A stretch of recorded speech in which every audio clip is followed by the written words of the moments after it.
বর্ধমানের রেনেসা উপনগরীতে গভীর রাতে পিস্তল সহ হাতে নাতে ধরা পড়ল এক যুবক। এর ফলে ব্যাপক চাঞ্চল্য ছড়িয়েছে গোটা রেনেসা উপনগরী জুড়ে। কয়েকদিন আগে রাতে রেনেসা উপনগরীর ভিতরে একটি বাড়ির সামনে দাঁড়িয়ে থাকা 4 চাকা গাড়িতে গুলি চালানো হয়েছিল। ক্ষতিগ্রস্ত গাড়ির ভিতর থেকে 1 রাউন্ড গুলি উদ্ধার করেছিল পুলিশ।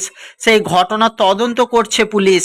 তবে সেই ঘটনার কিনারা হওয়ার আগেই রেনেসা উপনগরীর নিরাপত্তারক্ষীদের হাতে বন্দুক সহ ধরা পড়ল এক যুবক। সোমবার রাতে বন্দুক সহ নিরাপত্তারক্ষীদের হাতে ধরা পড়ে ওই যুবক। ঘটনাস্থলে বর্ধমান থানার পুলিশ পৌঁছে ওই যুবককে আটক করে থানায় নিয়ে যায়। পুরো ঘটনার তদন্ত শুরু করেছে পুলিশ।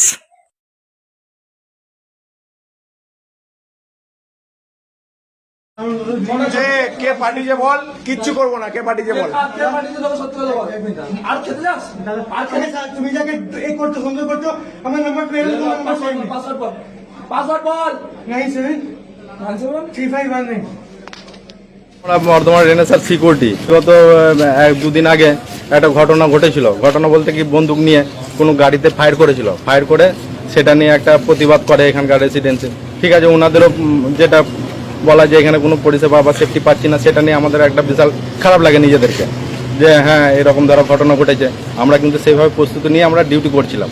ডিউটি করতে গিয়ে দেখলাম যে ওই একটা যে ব্যক্তি করেছে, আমাদের যেটা ধারণা যে ওই ব্যক্তি এই ঘটনাটা ঘটেছে, কারণ আমাদের কাছে এসে সেই ব্যক্তিটা আবার গান দেখায়। যখন আমি কিন্তু সেটা কি করেছিলাম, আমি নিজেই ছিলাম। আমি তখন কি করলাম যে সেই ব্যক্তিকে কিন্তু আমরা লাইটটা বন্ধ করে, আমি লাঠি ছিল, লাঠি দিয়ে হাতে বেরিয়েছি। যখন বন্দুকটা পড়ে যায় দিয়ে তখন ধরে ফেলি তখন এবারে আমাদের সমস্ত সিকিউরিটিকে আমরা ফোন করে ডেকে নিয়ে অ্যাটাক করে। হয়তো তার এবারে ওইটা যে হ্যাঁ আমাদেরকে ভয় দেখিয়ে রাখতে চাইছে যে তোমরা না জানো এই করো। আজকে একটা অফিসে এইরকম দ্বারা একটা প্রতিবাদ করেছিল, রেসিডেন্সিটা প্রতিবাদ করেছিল আমাদের জন্য, অনেক রকমের বিশৃঙ্খলা মানে অনেক রকমের কথা বলেছিল। সেটার জন্য আমরা প্রতিবাদ করেছিলাম যে কেন আমাদের ডিউটি করার পরও আমাদের কেন এরকম দ্বারা কথাটা আসবে। তার পরিপ্রেক্ষিতে আমরা বললাম যে কেন আমরা পারবো না ধরতে, ওই ব্যক্তিকে পাবো না।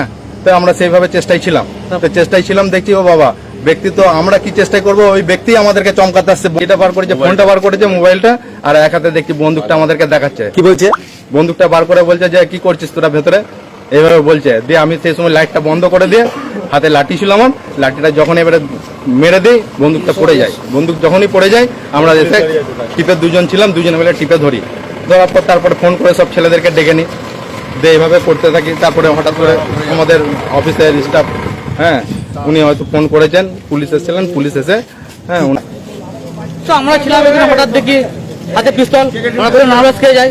তারপর আমার যে শখ ছিল সে লাঠি মেরেছে, বন্দুক ছেড়ে গেছে। এইভাবে ধরাধরি আমরা তো প্রথমে পাই গেছি।